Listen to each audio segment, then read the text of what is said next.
Commission. On August 7th, 2024. I'd like to take a moment of silence for Louis Esposito, who was a member of our commission who passed away several weeks ago.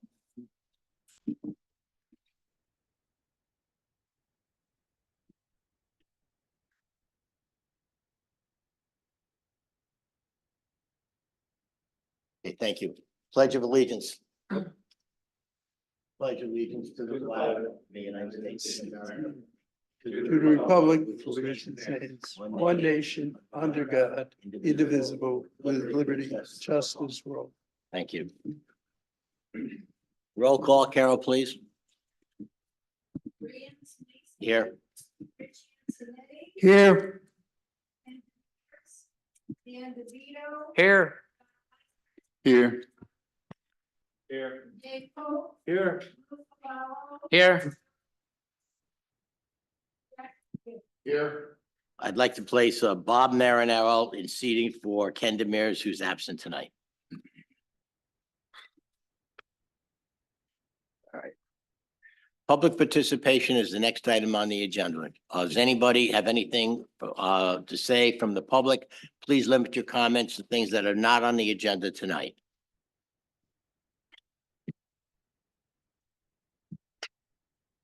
Okay, we'll move on. Next item is the approval of the minutes.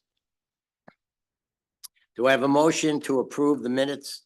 One motion would carry all four special meetings, two regular meetings and two special meetings. Can I hear a motion? So moved. Do I hear a second? Second. All in favor? Aye.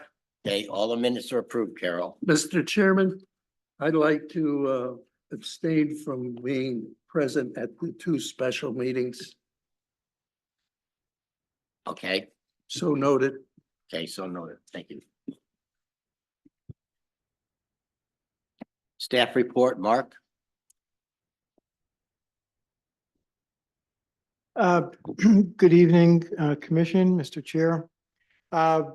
As you know, and our topic of the zoning regulations, the consultant Glenn has made all the changes that the Commission discussed at the last meeting. We do have in our possession that the latest draft. He also created for us press releases and public notices. So we will commence to get those posted. We will get those updated minutes to you in anticipation of the public information meeting that's scheduled for September 19th. So we purposely wanted to have again, this latest draft done and completed with no changes for at least the summer period, at least a month prior to the meeting, so folks don't get unnecessarily confused. There are still, of course, opportunities for weighing in on any alterations, revisions at the public meeting, and of course at the subsequent public hearings. So we will get that information out. The public will have it, and we'll be ready to go forward. Relatedly, and I think I've mentioned this or I've talked about this, Municity, the online permitting, working with the consultant, to get the land use portion online. Actually, at this point, it dovetails very nicely with the regulations in that with the online applications, we'll be able to link those sections of the zoning regs directly with the application. So folks should have a fairly seamless manner in terms of making their applications and being able to refer to the specific sections of the zoning regs that apply to their application. So we're looking forward to having that come up at roughly the same time. That's all I have for tonight, unless you have any questions for me. Does any commission members have any questions for the chairman? No? Okay, thank you, Mark. Yeah. There is no chairman's report tonight. New business, first item on the agenda is Linda Perugini's special permit site plan. She needs she has approved, permit expires on August 20th, 2013. Let's see, proposal to build. This has already been approved, I do believe, Mark, right? That's correct. It was approved in August, 08. The permit did expire in 2013. Typically, we follow, so we're treating it as in a sense, as a new application. Although generally in terms of, what do I say? State law, if an application that's expired has not materially changed, which my understanding this has not, a commission is generally bound to reauthorize, the same activity. Having said that, we do follow the procedure under which it was approved in the first place. So obviously it was a site special permit approval, and that entailed the public hearing. So that's the reason for the public hearing. Okay, so we're gonna have to schedule a public hearing on this? Yes, recommended for the next meeting, September 4th. Okay. Do I hear a motion? I make that motion that we set a public hearing on September 4th for this item. Do I hear a second? Second. All in favor? Aye. Okay, that's down for a public hearing on September 4th. Okay. Munson Estates Attorney Pillacy is here. Thank you, Mr. Chairman, I'm Commissioner staff, Franklin Wilson, on behalf of the applicant for seeking a 90-day extension of the time period to report the subdivision map, which is allowed under the statute. Do I hear a motion approving this request? So moved. Do I hear a Second. second? All in favor? Aye. All opposed? I made it. I second. Tell me when you're ready, Carol. All set? All right, all right. All in favor? Aye. Any opposed? No. Okay. Thank you very carries. much. You're welcome. All right. We have no old business on the agenda. We're gonna move right to the public hearings. The first public hearing is for Newport Realty Group LLC, construction of Turnberry Estates, a 34-unit active adult community. Carol, would you please read the public hearing notices? Public hearings will notice the planning and zoning commission of the town of Yorktown, Connecticut will hold public hearings on Wednesday, August 7, 2024 on the following applications. Site plan special permit 2024 Newport Realty Group LLC for construction of Turnberry Estates, the 34-unit active adult community on a 24.6-acre parcel located along Palmview Drive in a previously approved ARHB zone, Watertown, Connecticut. Lots 31-50 of Highview Estates, Palmview Drive, map 121, block 84C, lots 31 to 50 and 54. Excuse me, and a text amendment to the Watertown subdivision regulations, section 5.3.12.1, which would read a turnaround with a minimum diameter of 100 feet for the right of way with the 90-foot diameter fully paved turnaround shall be provided at the closed end of a permanent dead end street. A turnaround with a minimum diameter of 80 feet for the right of way shall be provided at the closed end of a temporary dead end street, which provides sole access to one or more building lots. At these hearings, interested persons and written communications will be received. Copies of the applications are on file in the Planning and Zoning Office and in the office of the Town Clerk, Watertown Municipal Center, 61 Echo Lake Road, between the hours of 8:30 a.m. and 4:30 p.m.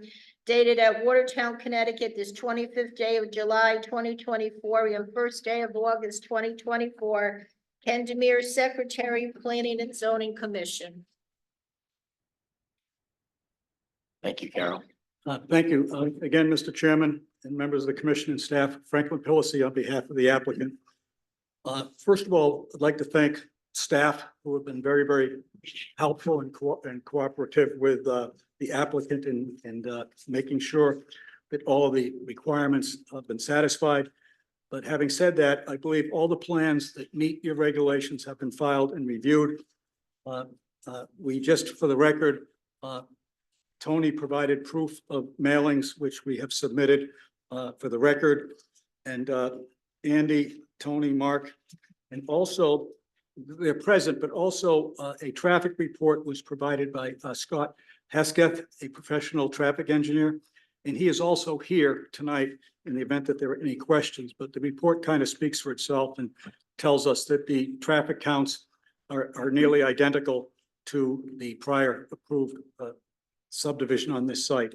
So with that, I just ask Andy to scoot through the plans for the benefit of the commission and answer any questions that you may have. Thank you.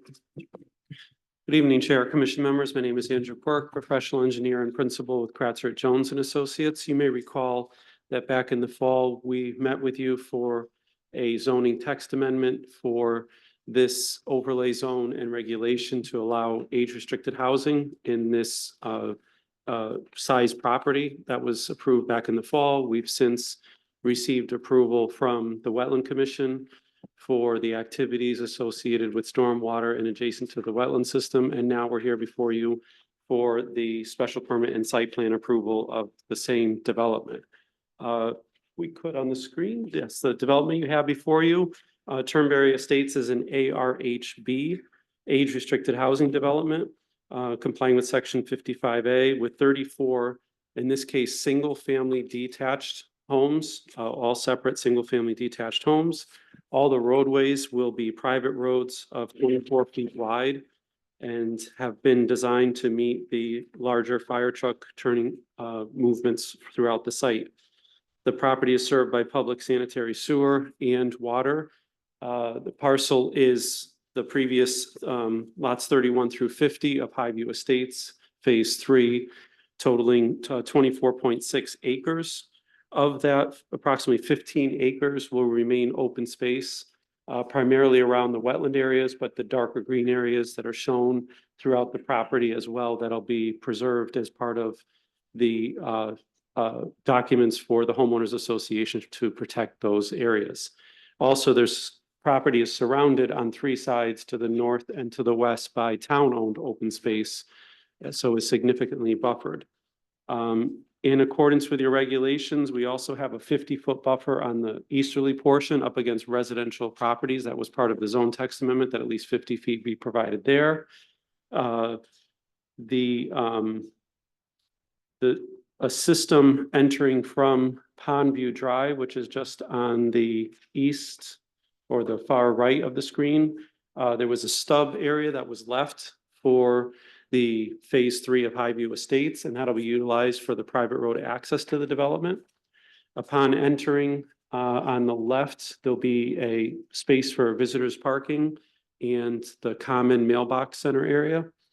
And then continuing through the property will be the sidewalk system that connects to gazebo area and center focal area to the south. And that sidewalk area system continues through the center of the property to a north end turnaround with the gazebo and common area there as well. There's visitor parking in various spots throughout the development. In addition, each home will have a 2-car garage and the ability to park 2 cars in the driveway outside. So we have more than enough parking for residents and visitors, as well as adjacent areas to be used for snowplow activities and things of that nature. The stormwater system, we could go to, I believe it's this next page. Well, first, this was the comparison for this development to the Highview Estates. And with this age-restricted housing, the clearing area is 10.5 acres and impervious area 4.7. With the subdivision, which is the next sheet in the presentation, there was more clearing, 11.3 acres, more impervious, town roads and town drainage. So there's significant benefits to the town and also just more conscientious design to reduce the impact. On the next sheet for stormwater, we went through this in great detail with the Wetland Commission, so I'll just give a brief overview that we have a beneficial impact through the stormwater management to all downstream areas, specifically the concerns along Main Street, Route 63. We went through a rigorous process there to show that there's no impact in a negative way to that downstream area. And in fact, we're picking up a lot of stormwater from offsite and detaining it to have a improvement in downstream areas. That also went through a third-party review that came to the same conclusion as well. So this just shows some of those reductions to the east, reductions of 12 to 27%, and to the northeast, reductions of 10 to 47% in terms of peak runoff from the site. So the stormwater management plan not only addresses the site, but has a downstream beneficial impact. On the next sheet, this is just a sample of some of the units where with the 2-car garage, 3 bedrooms, there's the age-restricted component that limits the use of those areas. Most of those are used as office areas and other supplemental areas. We can go to the next sheet. This is one of the other units, pretty similar. And then we have some photos on the following pages from similar developments. One more. This is a finished product in the site in Plainville, Farmington, with finished landscaping. Again, showing plenty of parking area, garage area, and a really nice single-family feel to the development, although under common ownership. And then another photo from the development to the rear of the property, where there'll be either a private sunroom, deck, or patio option for each of the units as well. And that was part of the regulations as well, that there's allocated use areas for each unit. So just briefly, quickly in summary, it complies with the regulations, meets all the standards in terms of the buffering, the separation of the units, the parking, visitor areas.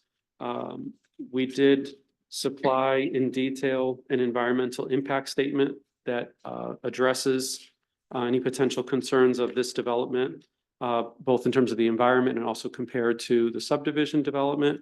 And as was stated, a traffic impact statement was provided to address any traffic concerns. We feel we've fully complied with the regulations and provided the information you may need, but we're here to answer any questions you may have. Thank you. Through the chair, are these slab or basement units?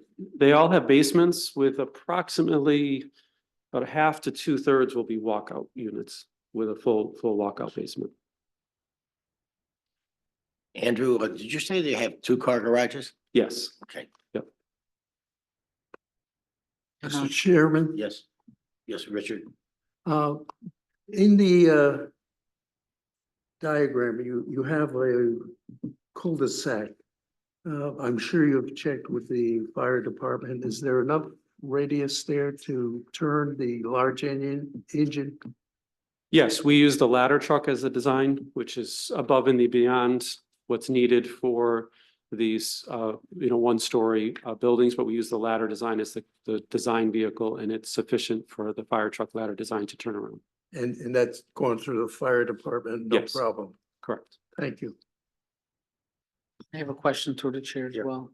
I see that you guys do have cul-de-sacs, but Mark, when we're voting on the text amendment to eliminate the cul-de-sac, does that mean they could eliminate their cul-de-sacs? This would be a private development.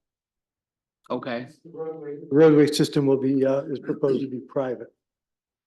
So that takes them out of that consideration. so they have to do the cul-de-sacs? No, they're free to design the cul-de-sacs as they wish in terms of any public input, because they're not public roads.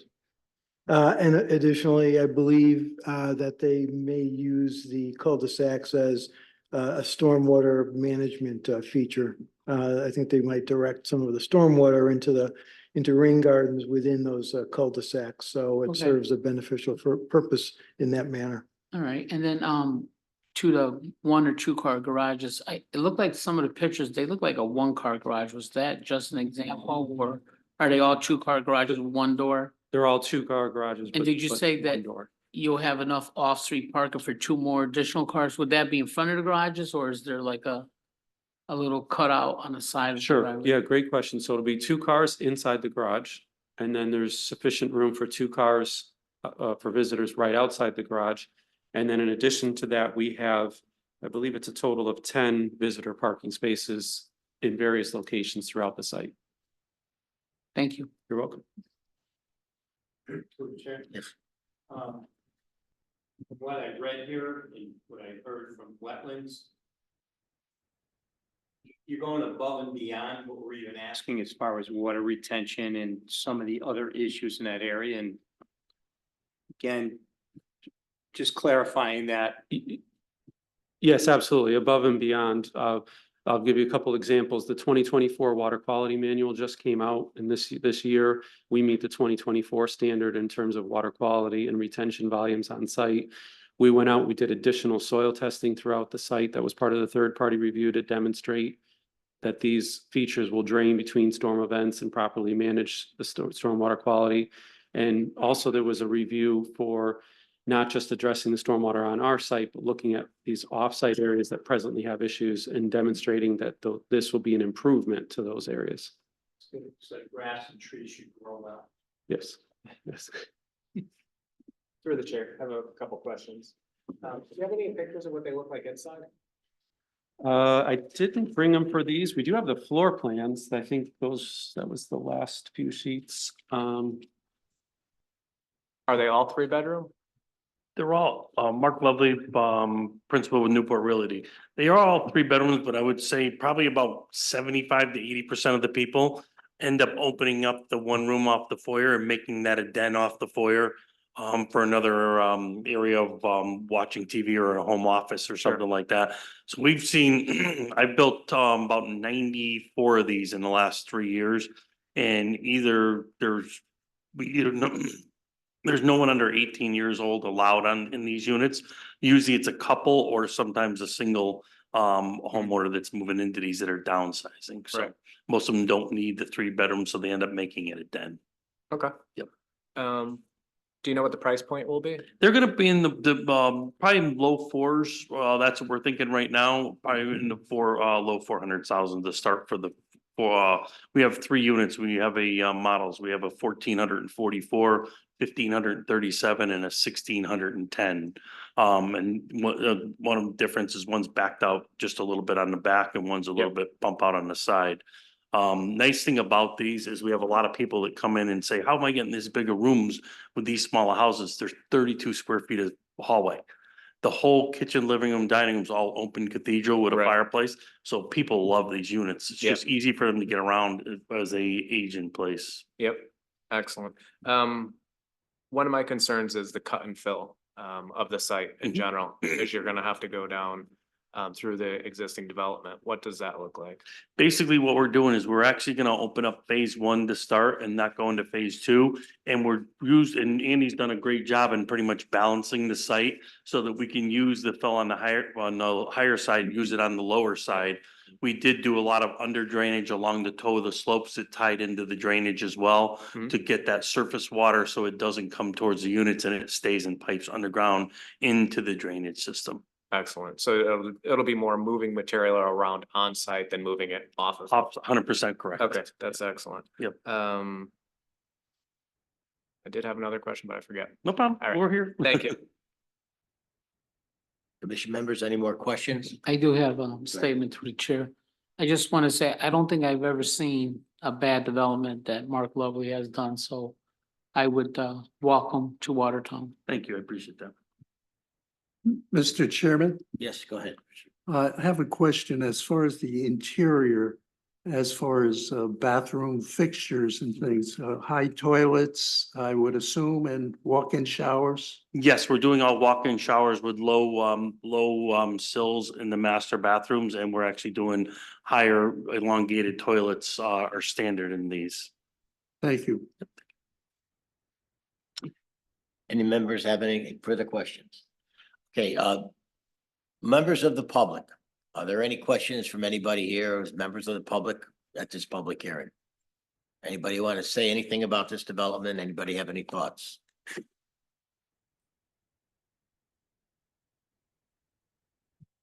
Very strong opposition you have here tonight. Okay, thank you. Thank you for your presentation. Thank you.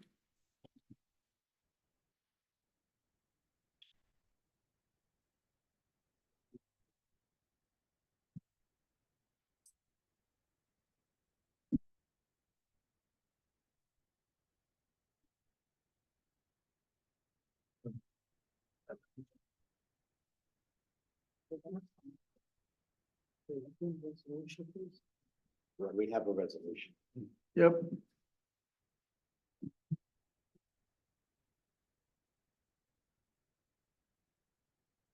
We'd have to close the public.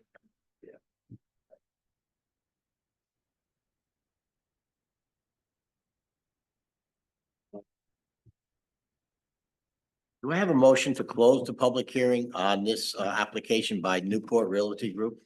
So moved. Do I hear a Second. second to close the public hearing? So I hear a second? Okay, all in favor? Aye. All opposed? The public hearing has been closed. Okay, we're going to next public hearing question we have is the text amendment to the subdivision regulations regarding the elimination of a cul-de-sac on permanent dead-end roads. Chair, can you just read that again? Because I'm not sure that's exactly what it said. It's a text amendment to the subdivision regulation regarding elimination of the cul-de-sac islands on permanent dead-end roads. Yeah, you just left out the word island. Oh, okay. Thank you for correcting me on that.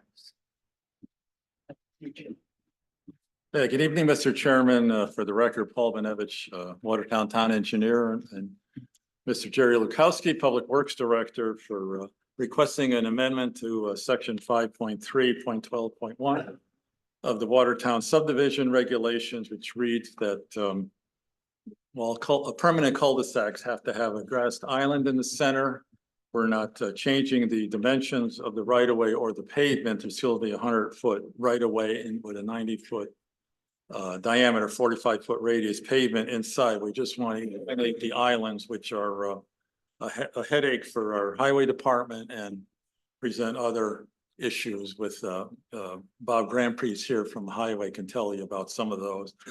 The main thing that we had some issues, we went through this with the Wetlands Commission. They were not in favor, I'll admit that, but they were, I showed them how that we're actually, as strange as it may seem, reducing the impervious area of these islands, because the last three that I know of, we've been put in on Highview Estates, on Loop and Summit, Loop Road and Summit Ridge, and also at the end of Claxton up on the Peck Farm subdivision, have an outside diameter of called the eyelet around the island, a 54-foot radius with an inside diameter of 24 feet. So there's a 30-foot roadway around the island with a 24-foot radius island. And that's, even though there are regulations say it only has to be 100 feet, the actual pavement there is 108 feet, twice the radius.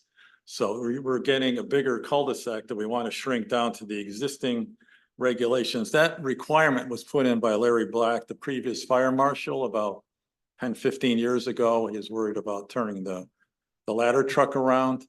So that under this provision where we eliminate the island and the existing cul-de-sac size, we're actually saving, by my calculation, 989 square feet of impervious area. So that's something we just wanted to know. As far as the new existing fire department, the fire marshal, Kim Calabrese, and Dave Bromley, the fire chief, I have a letter from Ms. Calabrese saying that she agrees with the elimination of the island. I think it's easier for turning apparatus around and for fire protection and activity. And also I have just an email from Mr. Bromley, who's on vacation and couldn't write a letter on himself. But he did text me back or email me back saying he's in agreement with Ms. Calabrese's analysis. And I have copies of the letter and text and email I'd like to submit.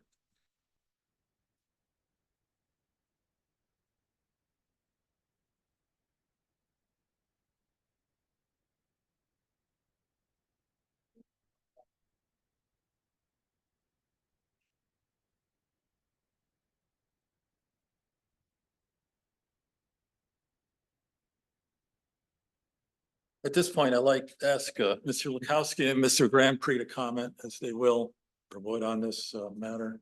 Good evening, Jerry Lukowski, Director of Public Works. So the first part is it's actually less runoff, less area that's there. And the biggest thing I know, Bob and I could go on for a long period of time, but it's also about the maintenance because we do knock out the curbs, at least on one side, either the inner part of the curve or the outer part of the curve. So it's going to help us out with the infrastructure and maintaining it. And it's common in other towns not to have the island. I know there was some discussions that they're saying, well, that's where all the water would drain to, but the majority of our islands are higher than the road surface, so the water is not draining into those islands. Another part is just maintaining them. Normally, it's what's happening throughout the town is they're being maintained by the local property owners, even though it's a town asset. So it helps us out on many avenues for maintenance and repair. And if you have any questions, I do have Bob here too, for some of the additional detail questions that we have. The other part is with snow plowing. The snow shelf is usually at the end of the island. You have driveways and then they put the electrical boxes. So there's like no real place to put the snow during the snow event. And because it's just not a conducive place to put the snow, depending on how many driveways are coming off the island.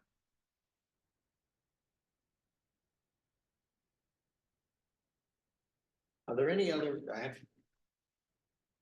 are there any other alternatives to this proposal to, what, I mean, do we talk, let me understand this. Are we going to eliminate, let's say we have a cul-de-sac with an island existing now, Mhm. okay? What's the plan if we approve this for that cul-de-sac with the existing island? The plan is to keep them as existing, is not to change them out, to keep the existing ones in place. But for this and future ones, is just to have the smaller area that could still turn a fire truck around, a ladder truck, but not to go back and redo all the islands that we have in the town. Okay, and then and so the future ones would have no island? Correct, Okay, there would just be a turnaround. correct, just a radius turnaround. Radius turn. Correct. And there's a lot of pavement in that island. If you've been through, I know we all probably drove around them.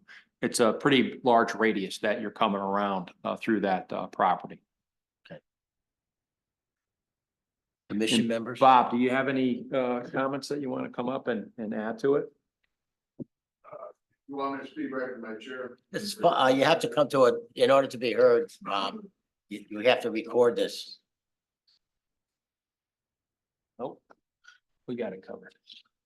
Thank you, Mr. Chairman, commission members, Bob Grandpree from the Highway Department, and the Highway Superintendent. Some of you know me. Some of you are looking at me going, that's the guy, Mr. McHugh. I have a lot of issues. My guys have a lot of issues with the snow plowing and the maintenance of these cul-de-sacs that have the islands in them. I know for a fact Dave Pope knows firsthand what it's like to try to make a radius with a plow truck with a full blade of snow, and it just can't be done. There's nowhere to pile the snow, and you can't make a left or a right turn around these cul-de-sacs without either running your plow into the curb on the outside or dragging your wheels on the curb on the inside. So in the event of plowing during weather when nothing's frozen, you end up breaking all the curb. So there's no good way to do it except with a payloader, and we only have 2 payloaders go out during a snowstorm, and there's too many cul-de-sacs for that. There are some instances like Wood Park off of Deer Run, where there's a giant boulder in the center, and the cul-de-sac was designed around that. In instances like that, I can understand, but we also eliminated the curb out there so that we don't bust out the curb. In the instance of maintenance, if none of the neighbors want to volunteer to do any of the lawn mowing or the upkeep or the plantings, it ends up falling on the town highway department to maintain. And what we use is a roadside mower, basically, which is an oversized brush hog. It doesn't come out very pretty, and it's not what people want to see. So it ends up being a fight between us and the homeowners is to see who's gonna maintain the islands, and they end up looking disastrous. If you go look at the one at the end of Beach Avenue, is a good example of that. Also for, fire safety, if you have a fire at the house in the cul-de-sac, the first car there is usually a police car. They block the cul-de-sac. The next car is a fire truck, an engine. Then if you need a ladder, then if you need an ambulance, now you got the whole turn circle blocked up. Nobody can move. And if you have to get an ambulance in, the ambulance is usually the last truck there. The ambulance parks at the beginning of the cul-de-sac, and if the fire or the emergency is at the end of the cul-de-sac, now you gotta trek across the grass to get the stretcher to the patients. So there's multiple reasons why we should not have islands in the center of our cul-de-sacs.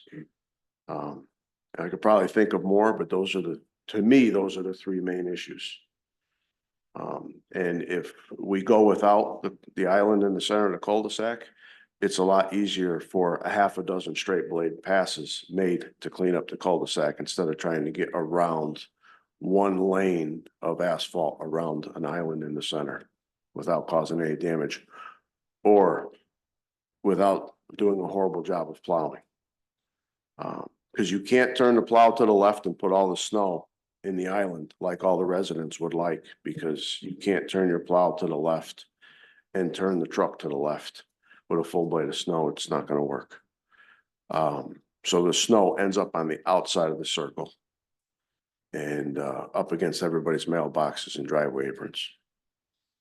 So if we have an open cul-de-sac with no island in the center and a designated place without utility boxes, because most of these new developments are underground utilities, without utility boxes at the end of the cul-de-sac and a designated place for snow, that would be ideal. Thank you. I have a question through the chair. Sure. I understand your pain because I live on the street with a cul-de-sac, and every year you guys are there fixing it one way or another. On my road, they actually did make it a little bit smaller, but it's still a little bit of a problem. If they get destroyed the next time around, would the intention be to fix them or eliminate them at that point? What, do you know what you think the plan might be? It depends on the specific situation. Most of the time, the curbing in an island is for aesthetic reasons, not for structural or drainage reasons. And if it is for aesthetic reasons only, it falls to the bottom of the priority list when we go out and we fix our curbing in the springtime. So there's a good likely chance that it's not going to get fixed that year. And it might just end up like Woodgate Circle off of Deer Run, where we don't put the curb back because it just gets busted out again the following year anyways. It's a Right. waste of money. Yeah, which I would think would make sense, but I was just thinking instead of repairing it, might be more economical just to rip it up and grade it. So you don't have those issues. Yes, like Jerry had talked about, he had been asked about, the current cul-de-sacs, the existing ones being grandfathered and not being touched. That would be a possibility to not put the inner curbing back in place Mhm. if the soil would remain in place. We'd have to look at each cul-de-sac individually. All right, excellent. And since I've been cutting my grass for 22 years in the cul-de-sac, do I get compensated for that, or do I submit an invoice So, or? yes, I'll ask Mr. Ramo about that. Yeah. Thank you. Yes, sir. Any other commission members have any questions? So through the chair, we have the Munson Estates coming up, that's gonna have a cul-de-sac, and that will, if this gets passed tonight, they'll have to go along with this resolution. Right. I guess that would be up to you guys. I couldn't answer that. Cause that's gonna need a cul-de-sac, right, the Munson Estates? It would be my hope that there would be no island. I know it would probably cause them to redesign, but according to Paul's calculations, it may save them 900 so square feet of asphalt. I don't know what that works out tonnage wise, but it may save them some Right. money. And through the chair, have they already submitted a site plan for Munson Estates? Or a planned development plan? You've already approved Munson Estates, was on the agenda for a Right. extension to file the subdivision map, so I would consider that as already approved and not subject to any further alterations as a result of this conversation. Okay, so they could put an island there, or do you know if they're going to? Without looking at the plan, I couldn't tell you. Yes. Guys make a lot of common sense. Thank you. Any other members have any questions? The public, does the public have any questions regarding this decision to asphalt the town? Okay, all right. Do I hear a motion to close the public hearing on this? Do I hear a second? Second. All right, all in favor? Aye. Any opposed? Okay, the public hearing is closed. Thank you very much, gentlemen. Thank you. Excellent, excellent presentation. I'm Thank sorry, I didn't make the wisecrack. I can't help myself sometimes.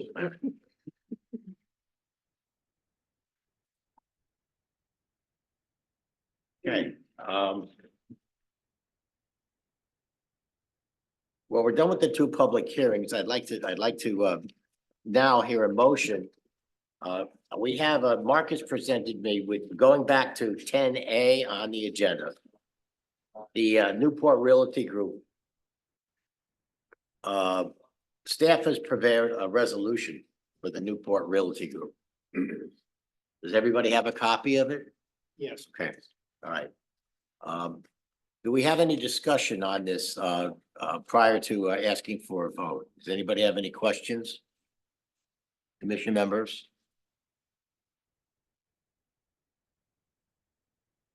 Hearing no questions, I'll ask for a motion on this. So moved, I'll make that motion to accept the resolution before us, a 3-page resolution. Okay, do I hear a second to approve the resolution? I'll second that. Okay, so we have a motion and a second. Do we have any discussion? Anybody have anything to say? Hearing none, I'll ask for a vote. All in favor? All opposed? The motion carries. The plan is approved. Thank you very much. Congratulations. Thank you, Mom. We'll move to the next matter is, we're gonna go again to the public hearings, section 10B, the text amendment to the subdivision regulations for the elimination of the cul-de-sac islands on the permanent dead end roads. Do we have any discussion on that? Okay, we don't have any discussion on it. Hearing no discussion, do I hear a motion to approve or deny this application? Motion to approve. Motion to approve. Do I hear a second? I second. All in favor? Aye. All opposed? Hearing none, opposed, disapprove, the text amendment to the subdivision regulations for the elimination of a cul-de-sac island on permanent dead end roads has been approved. Thank you, Mr. Chairman. Grant, you're welcome. Thank you. Okay. Communication and bills. We have a letter for cannabis regulation, Richard Antoinetti's favorite topic. But that's in Waterbury. There's nothing that we can really do on this, as I understand it, Mark, is there? Just notice to us, right? Correct, Mr. Chairman. The notice was sent out by the city of Waterbury to all of their adjacent municipalities. Although it was instituted or requested by one specific entity, it applies to, I believe, up to 3 sites in Waterbury, and the essence of it is that any site that sells cannabis, has retail cannabis sales. And again, there's, I guess Waterbury could have up to 3. The petition was to allow manufacturing within that facility. So it's distinct from growing. So it would be operations, actually, as it described, fairly high-tech food grade operations where they take the cannabis essence and inject it into such things as gummies or edibles and offer them for sale within that facility. There are, at least the initial presentation was for a site that was more centrally located in Waterbury. It's not adjacent to Watertown. So again, that was the essence of the change, of the proposed change. Thank you. And the next item here is the last item on the agenda, apparently, is the petition for a declaratory ruling that no certificate of environmental compatibility or public need is required for the installation of a 195 kilowatt customer side fuel cell installation. So what this is a request to the Connecticut Siting Council for a declaratory ruling. Taft School would like to install a fuel cell facility next to their power plant. I've since learned that their goal is to be 100% off the grid, so to speak. And this fuel cell would provide them with additional power for the science labs. It would be run by I believe natural gas, with the ability for them to store and sell back excess power to the grid. So again, that's the purpose of the installation, and it's in front of for the petition is to the Siting Council, so the commission, any local commission doesn't have any jurisdiction in this matter. Thank you, Mark. Mhm. Well, hearing sounds like it's over. I'll hear a motion to Attorney Pelosi, sorry. My issue for the commission and staff. With respect to the application, I'm informed that during the earlier approvals of that subdivision, including this phase that wasn't built, the roads were actually conveyed to the town. So the town now owns where the roads were going to go. So is it possible to add to the agenda and approve an 8-24 to tell the council they can give those roads up now, because they're going to be, number one, they're going to be built at a different location. Number two, they're going to be private. Okay. Is that something you can add to the agenda? Well, Usually the town doesn't accept roads until they're built, right. but in this case, somehow, I'm told anyway, they got conveyed to the town, so the town actually owns. Okay, all right. So that's well, that decision ultimately has got to be made by the town council, right? Yeah, but ultimately, yes. Ultimately, but but you we have- can make a You recommendation. have to do the 8-24 recommendation. Okay, all right. Did you draft the recommendation? Okay, or just what do you, we just make a motion to add it to the Any agenda? town-owned roadways in the Newport Realty application area be conveyed back to Newport Realty. Okay, all right. And that can just show up as an 8-24. Do I hear a motion to add Attorney Pelosi's request to do an 8-24 motion on this matter, so that we can ask for the reconveyance of the roads back to the developer on this particular approval that we had earlier, so that there's a possibility that in the future they have the full property available for the development, and then in the future they're going to do a private road, so it's not necessary that the conveyance of any property be given to the town to maintain. Do I hear a motion to, first of all, to add this on the agenda? So moved. Do I hear a second? Second. All in favor? Aye. All right. Now, the second motion will be that we're doing an 8-24 motion that we're going to, and correct me if I don't say this properly, that we're gonna recommend that the town reconvey the roads that were previously conveyed by the developer of this, on this site, to the town for the purpose of completing the development as necessary that we approved tonight earlier for the Turnberry Estates 34 unit active adult community. Is that good? All right, do I hear a motion to that effect? So moved. Do I hear a second? Second. All in favor? Aye. All opposed? Thank you The very much. motion's carried. You've got it. Okay. Do I hear a motion for adjournment of this? So moved. Do I hear a second? Second. All in favor? Second. Aye. All right. I